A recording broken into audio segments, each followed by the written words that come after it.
আগের ভিডিওতে আমরা দেখেছিলাম ইউএসবি ভিভ্যাস লাইন কিভাবে কাজ করে, আর এই ভিডিওতে দেখব ডিএমডিপি বা ভিভ্যাট লাইন কিভাবে কাজ করে।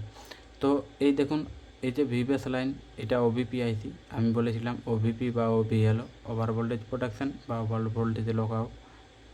এই আইসিটাকে বাইপাস করতে হলে এই ক্যাপাসিটারের থেকে এই ক্যাপাসিটারে জাম্পার করতে হবে।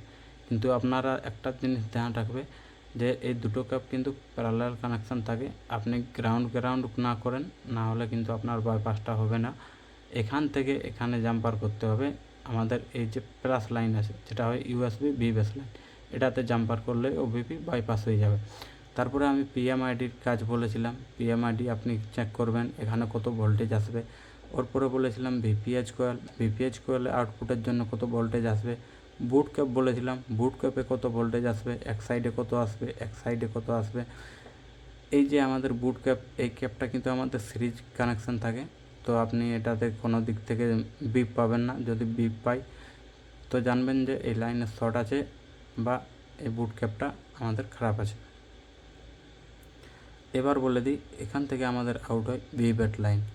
ভিভ্যাট লাইন আসছে আমাদের ব্যাটারি কানেক্টারে, ব্যাটারিকে চার্জ করানোর জন্য।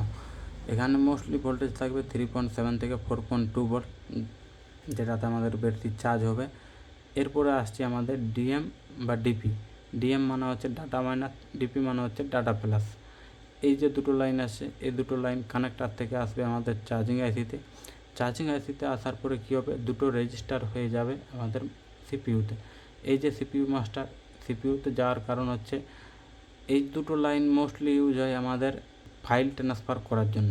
যখনই আমাদের এই দুটো যে আমাদের লাইন আছে, আমরা ফাইল ট্রান্সফার করি বা সফটওয়্যার করি, এই দুটো লাইনে আমাদের কাজ হয় বেশিরভাগই। আবার এই যে দুটো লাইন আছে, এই দুটো লাইনে যদি 1.8 ভোল্টেজ না আসে, তো সেই ক্ষেত্রে আমাদের ফ্যাক্ট চার্জিংয়ের ইস্যু চলে আসবে।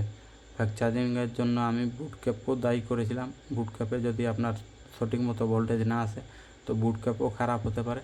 তো আপনি যদি এখানে ভিভ্যাটে ভোল্টেজ না পান, চার্জিং আইসি চেঞ্জ করবেন। বুট ক্যাপে যদি ভোল্টেজ না পান, আগে বুট ক্যাপটা চেঞ্জ করে দেখবেন। তাও যদি এখানে ভোল্টেজ না আসে, তো আদারওয়াইজ আপনাকে চার্জিং আইসি চেঞ্জ করতে হবে। ওর পরে এই যে দুটো লাইনে যদি প্লাসে আপনি ভোল্টেজ পান বা মাইনাসে পান না, তো সেক্ষেত্রে আপনাকে জাম্পার করতে হবে। কিন্তু জাম্পার করে দিলে ফ্যাক্ট চার্জিং আপনাদের সমাধান হয়ে যাবে। কিন্তু সেই ক্ষেত্রে আপনার এই যে মোবাইল আছে, এই মোবাইলে পোর্ট সাপোর্ট করবে না। আপনাকে এই কথাটা মনে রাখতে হবে, যদি ডিএমডিপি লাইন শর্ট থাকে তো আপনার মোবাইলে পোর্ট সাপোর্ট করবে না। তো আজকের ভিডিও এই পর্যন্ত। পরের ভিডিওতে আমি নিয়ে আসবো আইডি, থার্মাল, ব্যাটন, এইসব লাইনের কাজ কি, ব্যাটারি কানেক্টার থেকে যে বাকি যে লাইনগুলো আছে সেই লাইনগুলোর কাজ কি।